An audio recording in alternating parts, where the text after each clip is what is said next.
वाक़िया Karbala, हक, सब्र और कुर्बानी की लाजवाल दास्तान। क्या आपने कभी सोचा है कि अगर एक तरफ दुनिया की सबसे बड़ी ताकत खड़ी हो और दूसरी तरफ सिर्फ कुछ लोग, तो जीत किसकी होती है? क्या ताकत फैसला करती है या सच्चाई?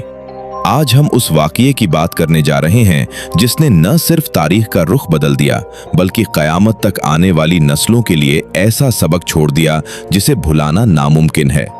ये वो दास्तान है जहां प्यास थी मगर सब्र भी था, जहां जुल्म था मगर हक उससे कहीं ज्यादा मजबूत था।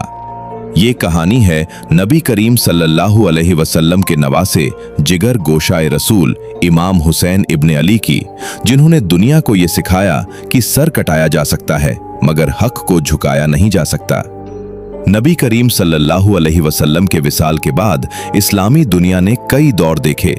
खिलाफत राशिदा का सुनहरा दौर आया जहां अदल व इंसाफ कायम था। फिर वक्त के साथ हालात बदले और इख्तियार बनु उमैया के पास आ गया। इस दौर में एक ऐसा हाकिम सामने आया जिसका नाम था यजीद इब्ने मुआविया, जिसने हुकूमत संभालते ही मुसलमानों से अपनी बैत का मुतालबा किया। मगर ये बैत महज एक सियासी अमल नहीं थी, बल्कि दीन के उसूलों के खिलाफ एक समझौता थी। और यही वो मकाम था जहां इमाम हुसैन रजी अल्लाह अन्हु ने एक तारीखी फैसला किया।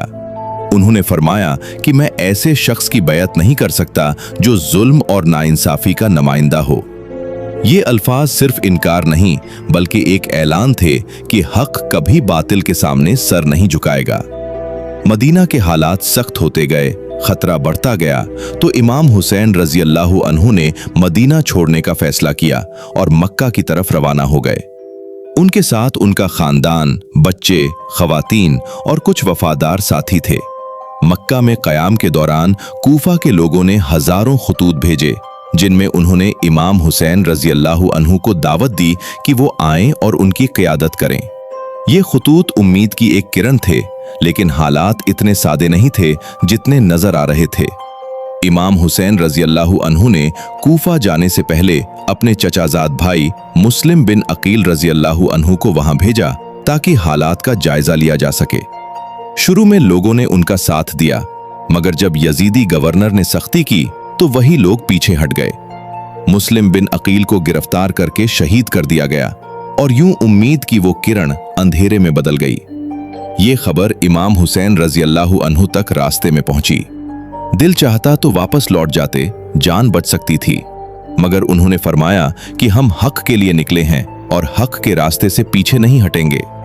ये वो लम्हा था जहां दुनियावी अक्ल शायद रुक जाने का मशवरा देती, मगर ईमान आगे बढ़ने का हुक्म देता है, और इमाम हुसैन ने ईमान को चुना। आखिरकार काफिला करबला के मैदान में पहुंचा। ये वो जमीन थी जो कयामत तक याद रखी जाएगी। यहां यजीद की फौज पहले से मौजूद थी, हजारों सिपाही, मुकम्मल असलहा, और दूसरी तरफ इमाम हुसैन के साथ सिर्फ 72 अफराद। ये मुकाबला तादाद का नहीं बल्कि ईमान का था। सबसे पहले दुश्मन ने पानी का रास्ता बंद किया। दरियाए फुरात करीब था, मगर एक कतरा भी नसीब न हुआ। खेमों में बच्चे प्यास से तड़प रहे थे, खवातीन परेशान थीं, मगर इमाम हुसैन का सब्र पहाड़ से भी मजबूत था। वो सबको तसल्ली देते रहे और अल्लाह पर भरोसा रखने की तलकीन करते रहे। 9 मुहर्रम की रात आई। इमाम हुसैन रजी अल्लाह अन्हु ने अपने साथियों को जमा किया और फरमाया कि दुश्मन सिर्फ मुझे चाहता है, तुम सब चले जाओ, मैं तुम्हें इजाजत देता हूं। मगर उनके साथियों ने कहा कि हम आपको छोड़कर कैसे जा सकते हैं? हम जान दे देंगे मगर आपका साथ नहीं छोड़ेंगे। ये वफादारी तारीख में सुनहरे हुरूफ से लिखी गई। 10 मुहर्रम आशूरा का दिन तुलू हुआ। जंग का आगाज हुआ।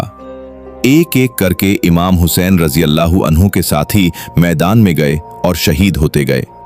हजरत अली अकबर रजी अल्लाह अन्हु, जो नबी करीम सल्लल्लाहु अलैहि वसल्लम से बहुत मुशाबहत रखते थे, मैदान में गए और शहीद हो गए। हजरत अब्बास रजी अल्लाह अन्हु पानी लाने गए, मगर रास्ते में शहीद कर दिए गए। खेमों में प्यास बढ़ती जा रही थी, बच्चों की आवाजें दिल चीर रही थीं। फिर वो लम्हा आया जब 6 महीने के अली असगर रजी अल्लाह अन्हु को इमाम हुसैन रजी अल्लाह अन्हु मैदान में लेकर आए।